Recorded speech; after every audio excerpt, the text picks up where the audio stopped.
Salve, queridos! Quem me acompanha aqui no canal já certamente já ouviu. Eu sempre falo que esse canal é um canal aberto, democrático, eclético, né?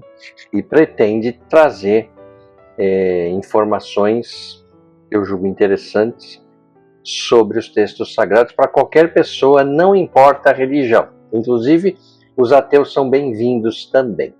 Então, hoje eu resolvi fazer um vídeo diferente, que é falar um pouco de algumas religiões, as principais, as maiores, e contar para vocês como é que elas veem Jesus Cristo.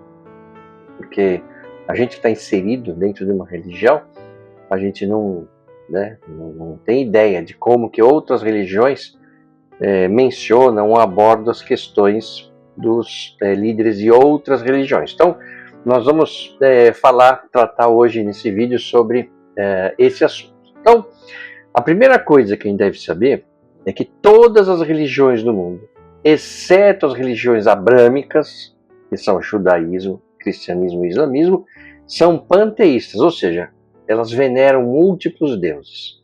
Então, eu vou começar falando de uma religião panteísta, que é o budismo, né? Então, o hinduísmo é a religião predominante no continente indiano. A Índia, a gente fala que é um país, mas aquilo é um universo, né? Tem mais de 800 grupos étnicos distintos em termos de línguas e dialetos. No budismo, ele fala que tudo é um e tudo é Deus. Ou seja, toda a realidade à nossa volta é divinizada. No hinduísmo, oficialmente, existem várias divindades. Ele é uma filosofia politeísta, né? Mas a ideia fundamental é que tudo é divino. Então esse é um elemento essencial. O ser humano, portanto, é um ser divino, segundo o hinduísmo. O budismo, ele surgiu onde? Ele surgiu no século VI a.C., no norte da Índia, com os ensinamentos de uma pessoa que chamava Siddhartha Gautama, que é o Buda, né, para os íntimos Buda. O Buda significa o iluminado, né? Então, o Siddhartha, ele nasceu em uma família nobre, no atual Nepal, e após abandonar sua vida palaciana, ele buscou respostas para o sofrimento humano. Então, depois de um longo caminho de busca espiritual, e a história dele é bem legal, né? Se você puder ter a oportunidade, leia.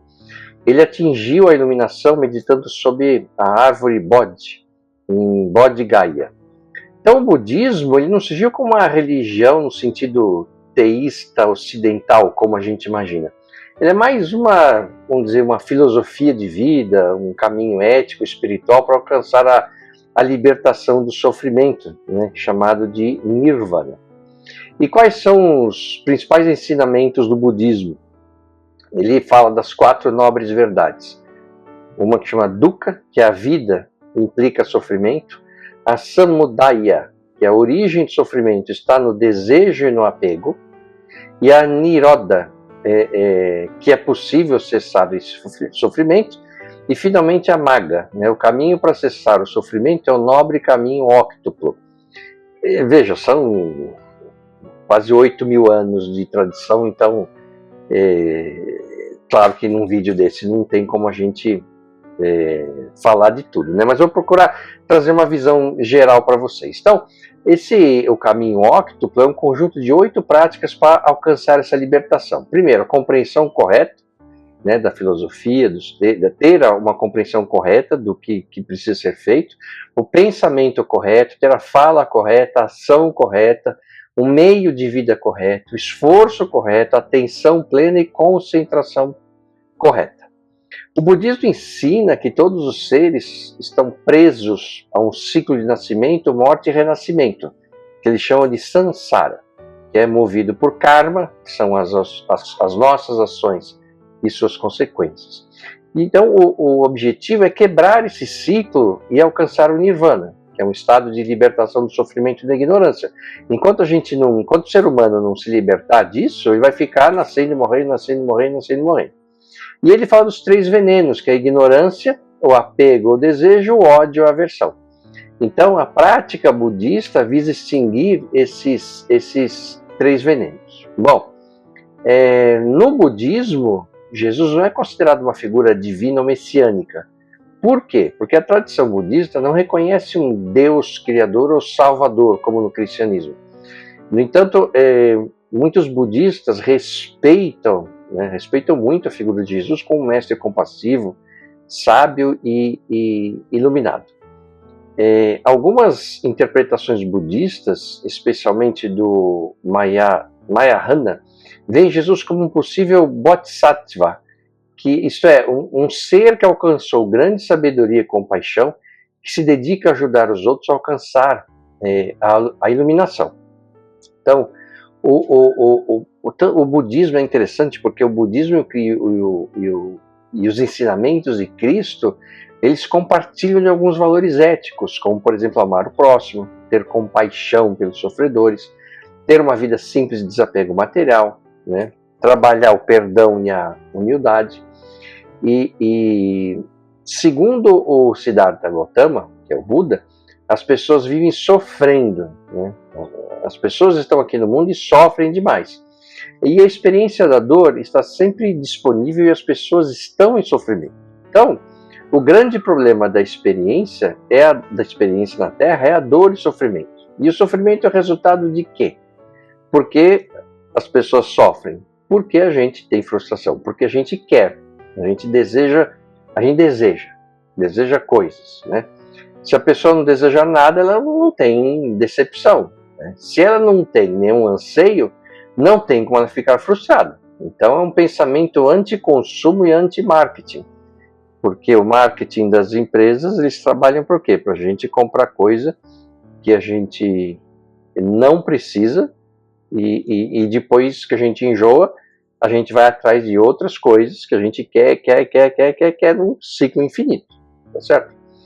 E segundo o budismo, Jesus é só um dos iluminados, né? Que ele é um tipo de Buda, né? O budismo pode aceitar Jesus como um bodhisattva, entre outros, né? Ele é um indivíduo que, como se diz no sânscrito antigo, um bhakti, né? Ele é um devoto. E o que a Bíblia nos diz, né? A Bíblia nos diz que se Cristo não ressuscitou, é vã a nossa fé, né? Se ele não morreu na cruz e não ressuscitou, então o cristianismo desaba. Se algum dia alguém descobrir alguma coisa assim, é claro que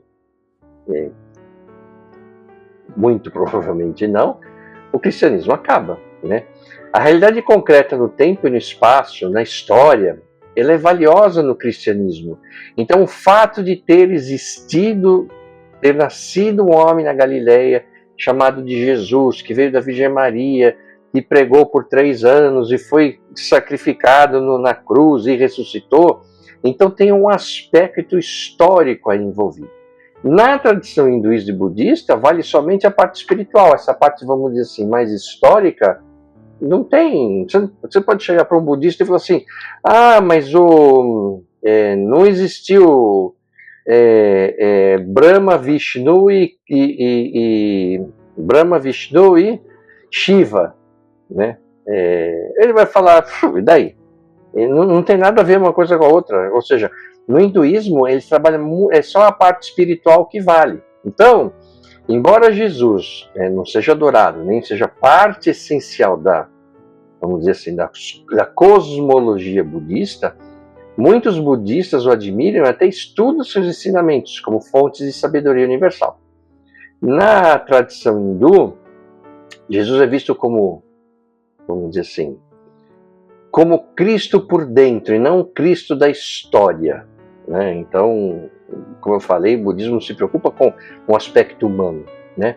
Então, Cristo é uma espécie de elemento espiritual profundo que estava dentro da pessoa de Jesus. Então, Jesus, a pessoa propriamente dita, não importa tanto, né? Você tem que achar o Cristo que está dentro dele e o Cristo que está dentro de você, né? Cristo denota apenas essa consciência divina que foi manifestada em Jesus, né? Então, Jesus é uma ilustração suprema do crescimento das origens humanas ao destino divino.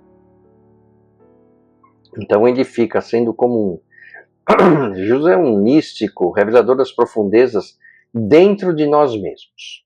Então, é claro que um vídeo curto desse, a gente poderia ficar falando desse tema aqui durante vários e vários vídeos, né? Mas como o nosso foco aqui também não é ficar falando também de budismo, e também tem outras duas para falar agora, então vamos ter que parar aqui do budismo. Eu quero falar sobre outra, que é outra religião, que é o judaísmo, que ela pensa a respeito de Jesus Cristo. Então, de onde veio o judaísmo, né? E agora a gente entra na tradição monoteísta, né? Que a tradição monoteísta é diferente, né, de uma tradição panteísta, né? Como eu falei, todas as religiões do mundo, exceto as abrâmicas, são panteístas, né? E não diferenciam a criatura do Criador. Tudo faz parte do universo, onde o divino e o humano estão juntos. As religiões abraâmicas começam com o judaísmo, depois o cristianismo e o islamismo. Então, o judaísmo é uma das religiões mais antigas do mundo, né, ainda praticadas, né, com raízes que remontam aproximadamente 2000 anos antes de Cristo. Então, quando os judeus comemoram o Ano Novo, por isso que eles comemoram não 2025 como nós estamos, mas anos 5700, não sei tanto, né? Então, é a fé dos antigos hebreus e surgiu na região do Oriente Médio, com figuras centrais como Abraão, Isaac, Jacó, Moisés. Eu já fiz vídeos sobre eles, quase todos, acho que só Isaac que eu não fiz. Quer dizer, Isaac e Jacó eu conto, né? Entre outras histórias, mas tem vídeos aqui no canal que você pode procurar e assistir se você tiver interesse.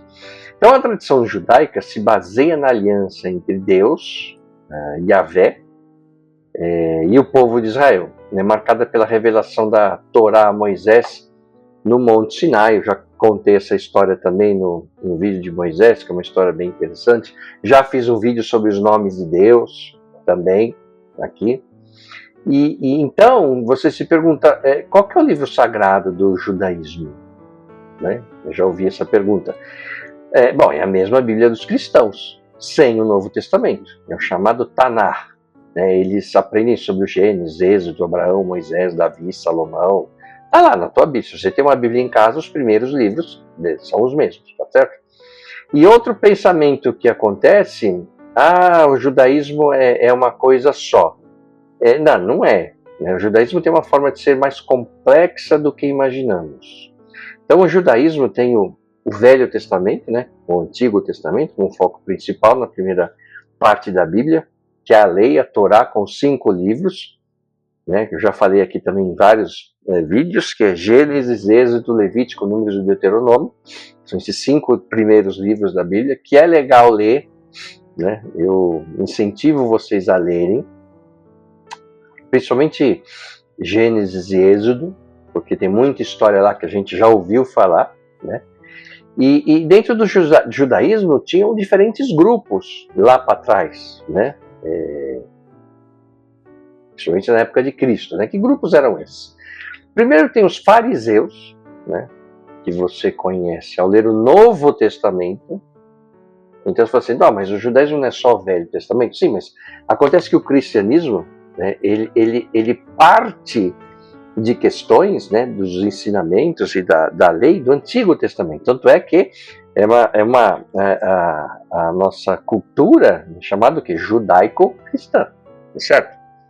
Então, os fariseus, eles eram pessoas, né, pessoas muito religiosas, né, muito preocupadas com os detalhes da lei, e que se chamavam assim mesmo de separados, né? Fariseus, os separados. Separados do quê? Da massa, né? São pessoas que se dedicam a estudar a lei com profundidade. E eles diziam o seguinte: o que importa na vida é estudar, né? Adorar a Deus, seguir as suas regras e leis. Aí tinha um outro grupo chamado de saduceus, que foi uma derivação que vem da época dos asmoneus, mas não vou entrar nisso agora.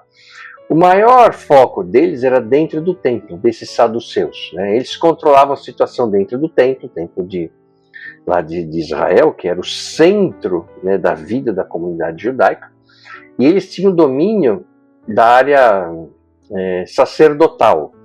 E os saduceus, eles tinham uma relação assim, com os romanos, uma relação complexa, né? Porque os romanos, eles deixavam, né, o povo hebreu tocar a sua vida, mas a relação com os saduceus era uma relação meio, vamos dizer assim, complicada, né? Porque sabe aquela história de misturar religião com política e se ter vantagem? Então, não sei se você já viu isso em algum lugar, mas enfim, né? Então esses eram os saduceus, a vida dentro do templo. E tinha um pessoal que olhava isso para tudo, um outro grupo de judeus, que falava, cara, o negócio está feio aqui, eu não me identifico com um nem com outro grupo, e quer saber de uma coisa, meu, vamos largar tudo e vamos para o deserto, né? Vamos jejuar, vamos orar que a gente ganha mais. Esse pessoal, os judeus do deserto, tem aquela famosa comunidade de Qumran, onde foram achados os manuscritos do Mar Morto, né? Sabe aqueles manuscritos, você deve ter ouvido falar, né? Que acharam em potes, assim, que estavam em cavernas e tal, vem desse povo aí, né? E tinha também um pessoal que era barra pesada, né? Que eram chamados zelotes. Dentro dos zelotes tinha um grupo chamado de sicários, né? Esses sicários andavam com punhais, né? Assim, escondido na roupa, e eles estavam prontos para atacar quem ameaçasse a atitude nacionalista deles, né? Eles matavam romanos pelas costas com um punhal. Então era um pessoal, assim, barra pesada, né? Então fariseus e saduceus serviam no grande sinédrio. O que era o sinédrio? Era um tribunal, né? Uma Suprema Corte Judaica, um STF, né? Que tinha 71 membros responsáveis para interpretar a lei, claro, número ímpar, para não dar nenhum empate, né? Mas esse sinédrio se reunia para interpretar a lei e falar, ó, o certo é fazer isso aqui, tá certo? Então, quando a gente vê, né, questões envolvidas no julgamento de Jesus e outras coisas, tal, naquela época, a participação do sinédrio era fundamental, né? É assim que se definiam as coisas conforme a lei judaica. Bom, aí então houve uma guerra entre os judeus e os romanos, né, depois da morte de Cristo, que durou do ano de 66 a mais os 72 ou 73, e que tem uma fortaleza, né, fortaleza de Massada, foi destruída. Eu fiz um vídeo aqui no canal sobre a fortaleza de Massada. Se você puder, assista, porque é uma história impressionante, né, que conta a história de como os romanos foram atrás do povo hebreu e tal, e pegaram todos, não sei o que, e ficou faltando essa fortaleza de Massada. Eles foram atrás e até conquistar, e chegaram lá, os judeus tomaram uma decisão lá, enfim. Assista o vídeo de Massada porque é muito legal, né? E aí quando os romanos, né, nessa guerra detonaram os judeus, o que aconteceu, né? Bom, acabou, né? Porque primeiro não tem mais saduceu, né? Por que não tem mais saduceu? Porque o templo foi destruído, não tinha mais templo, né? Então os saduceus viviam em função e dentro do templo, não tem mais templo, né? E aí depois desta guerra teve outra segunda destruição romana no ano 135, na época do imperador Adriano. Foi o imperador Adriano que expulsou os judeus de sua terra, falou, cara, vocês causam muita confusão para mim e tal, vão embora daqui. Então o que acontece? Desapareceram todos os grupos judaicos, né? Porque os saduceus não tem mais templo, acabou. O coitado dos judeus do deserto, bom, os romanos foram atrás e dizimaram com eles, né? Mesma coisa dos sicários, enfim.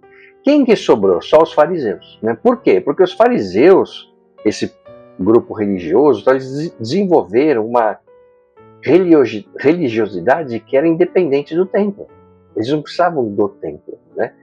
Estava ligado com o quê? Com estudar a Bíblia e guardar suas leis. Então eles transferiram o centro religioso de Jerusalém para Galileia, depois dessas guerras aí. E foi nessa época que a sinagoga começa a ter um papel importante. Por quê? Porque a sinagoga não é, assim, vamos chamar um lugar de culto. Ela é um encontro da comunidade, era um lugar onde as pessoas se reuniam por vários propósitos. Tinha escola, por exemplo. Depois ela vai virar uma academia, né? E aí vai surgir o quê com essa situação? O chamado de judaísmo rabínico, né? Então, quando você vê o Velho Testamento, é, é, é uma coisa, né? Quando você vê os judeus da época do Novo Testamento, é outra coisa. Quando você vê o judaísmo que a gente encontra na história mais recente, já é uma outra coisa. Ou seja, o judaísmo foi mudando com o passar do tempo, né? Então, grupos que tinham, acabaram, surgiram, não sei o quê.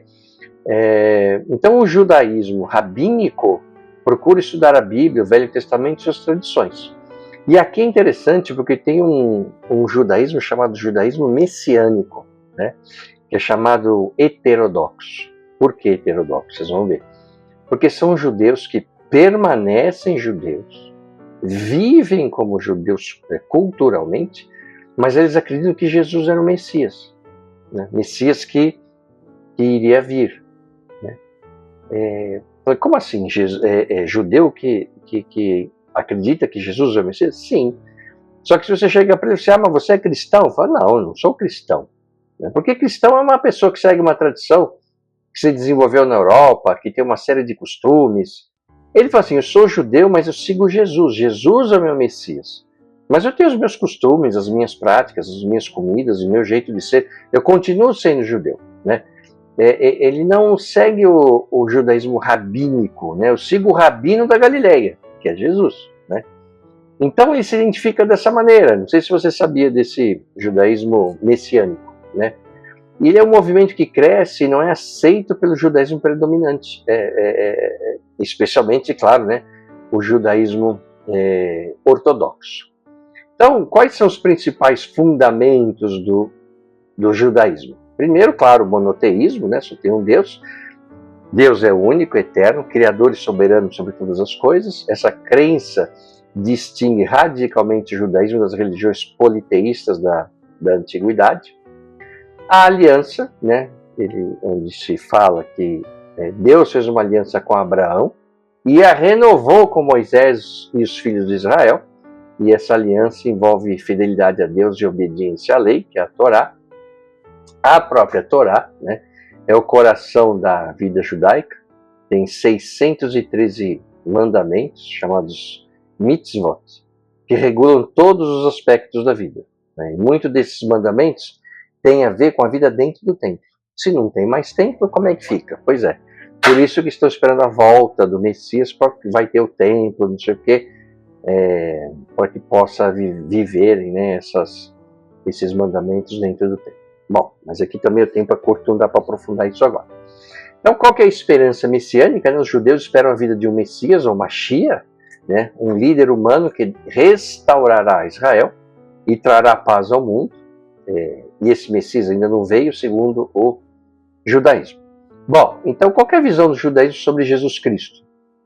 Jesus de Nazaré é visto pelos judeus como um mestre judeu, um líder carismático, mas não é reconhecido como Messias, estou falando mais da tradição mais ortodoxa, né? Também não é filho de Deus ou Salvador. E por que Jesus não é o Messias para os judeus? O Messias deveria, segundo os judeus, né, restaurar o reino de Israel, trazer paz mundial e reunir todos os judeus na Terra Prometida. E isso não aconteceu com Jesus, né? Os judeus não aceitam a ideia de um Messias divino ou que morra pelos pecados do povo. A doutrina da trindade, da encarnação de Deus em Jesus é considerada incompatível com o estrito monoteísmo judaico. Durante muitos séculos, muitos textos rabínicos, eles fizeram referências e críticas a Jesus, especialmente durante os períodos de tensão com o cristianismo, né? Idade Média e tal. No entanto, há hoje felizmente, né, um respeito, vamos dizer assim, um respeito acadêmico, na maior a figura com o personagem histórico judeu, inserido no contexto do Segundo Templo. E aí tem a terceira, né, a terceira religião, dentre as maiores, que é o islamismo. E aí a gente vai... O Islã é uma coisa interessante, né? Ele tem muitas referências a Jesus. Né? Então, mas vamos pensar assim. Primeiro vamos falar qual que é a origem do islamismo. O islamismo surgiu no século VII depois de Cristo, então é a última religião monoteísta que surge, né, depois do judaísmo e do cristianismo. Ele nasceu na Península Arábica com o profeta Maomé, ou Muhammad, como eles falam, que os muçulmanos consideram ele como o último e mais importante dos profetas de Deus. Eles chamam Deus de Alá. O anjo Gabriel, que eles chamam de Gibril, que foi o mesmo anjo que falou com Maria, que ia nascer Jesus, né? Revelou a Maomé os versículos que compõem o Alcorão, que é o livro sagrado do Islã. Essas revelações começaram em 610 depois de Cristo, em Meca, e continuaram por mais de 20 anos essas revelações, né, do anjo Gabriel. A proposta do Islã, então, é ser o último monoteísmo definitivo. Todo mundo relaciona o islamismo com o povo árabe, né? Se a gente pensar árabe, então é muçulmano. Não é, né? A maioria absoluta dos muçulmanos não são árabes, né? Uma grande parte dos árabes não são muçulmanos. Por exemplo, a colônia de origem árabe que mora aqui no Brasil, é principalmente uma colônia sírio-libanesa, e ela é de tradição predominantemente cristã, especialmente da tradição maronita. Né? A Indonésia, por exemplo, é o maior país islâmico, com quase 17% de todos os muçulmanos do mundo. Então, quando você pensa assim, muçulmano é árabe? Não, a gente deve pensar, muçulmano é a maioria da Indonésia. Imagina, 17% dos muçulmanos do mundo, certo? E o muçulmano ele tem algumas regras, né, como toda religião. Né? Primeiro, ele precisa orar 5 vezes por dia, a chamada salat.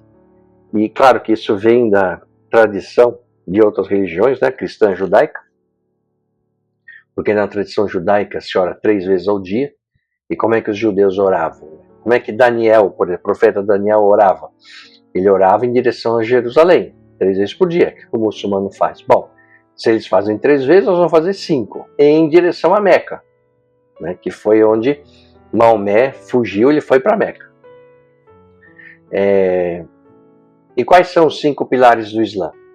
Profissão de fé, chamada de Shahada. Não há outro Deus senão Alá, e Maomé é o seu profeta. Como é que eu me converto ao islamismo? É muito fácil. Você precisa de uma cerimônia pública, onde tem lá na frente das pessoas, do imã, que é o líder espiritual, e repetir 3 vezes. Não há outro Deus senão Alá e Maomé é seu profeta. Repete 3 vezes. Fez isso, pronto, você já é muçulmano. Pô, mas é fácil assim? É fácil assim, só que é muito difícil seguir todas as regras que tem que ser seguidas, tá certo? E aí, é claro que se...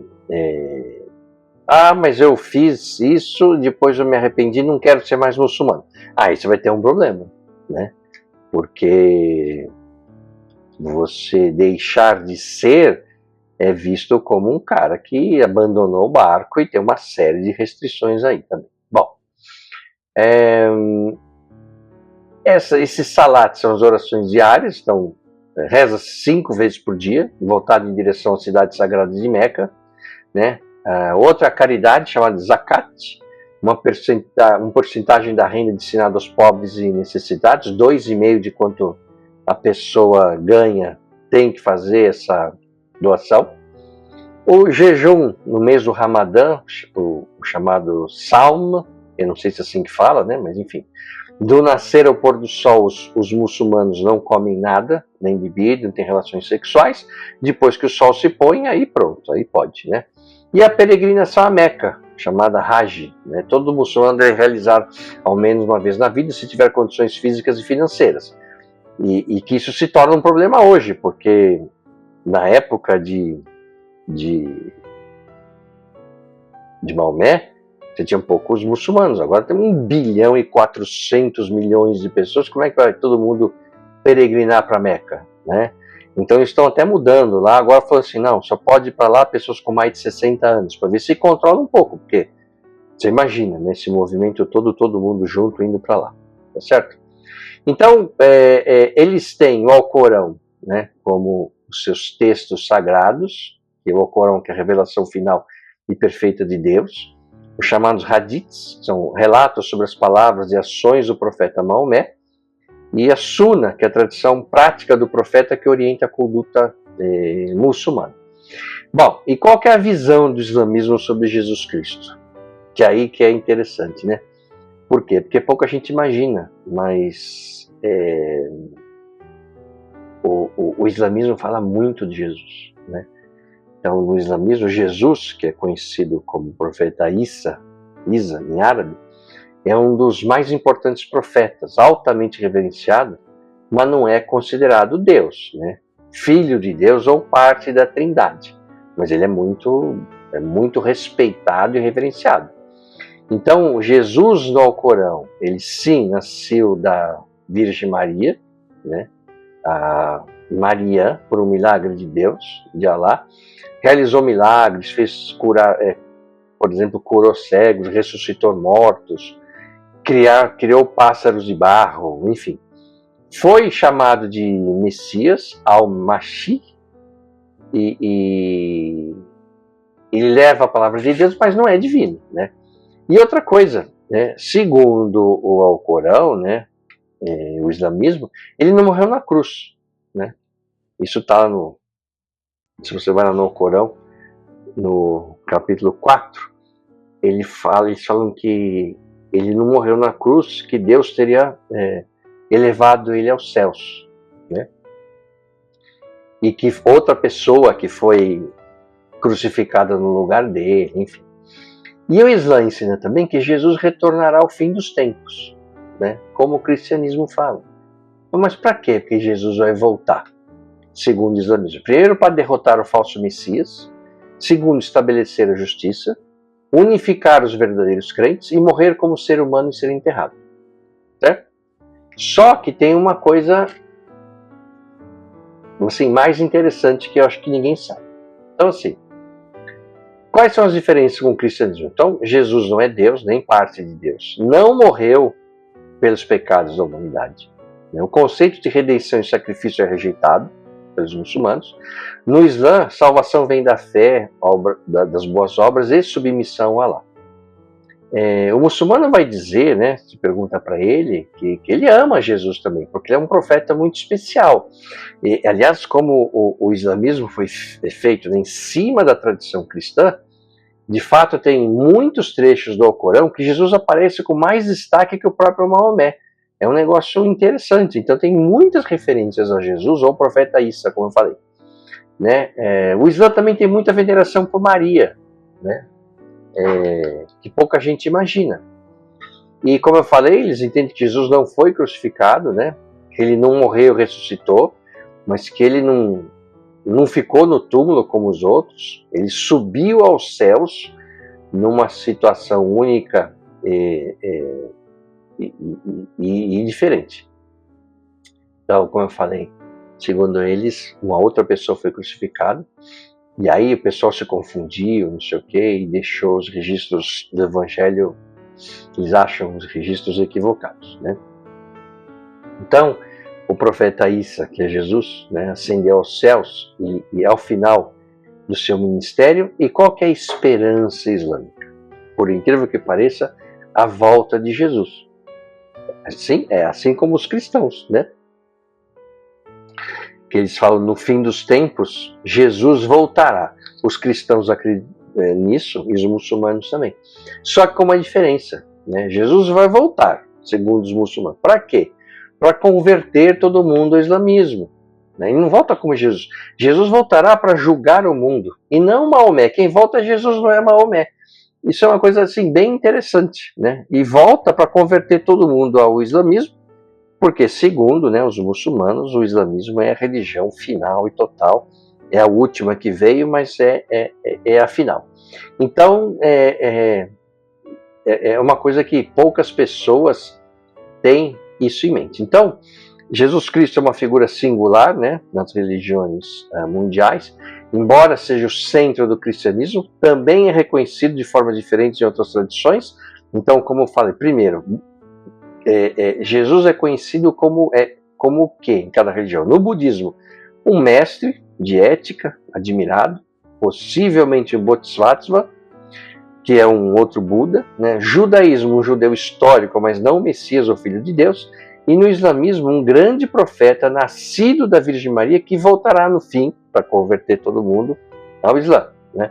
Então, enquanto o cristianismo vê Jesus como Filho de Deus e Salvador, as outras religiões o respeitam, mas o interpretam de forma não divina, conforme suas próprias doutrinas e cosmologias. É um assunto muito interessante, traz uma perspectiva diferente do que a gente está acostumado, e é por isso que eu resolvi trazer essa visão de Jesus Cristo de acordo com outras religiões, as principais, claro, de uma forma hiper resumida e simplificada. Um abraço e até o próximo vídeo. O que você acaba de assistir é um resumo, está repleto de simplificações, mas a visão geral é esta mesmo. Agora, se você quiser saber como de fato tudo aconteceu, aí você vai ter que ler a Bíblia.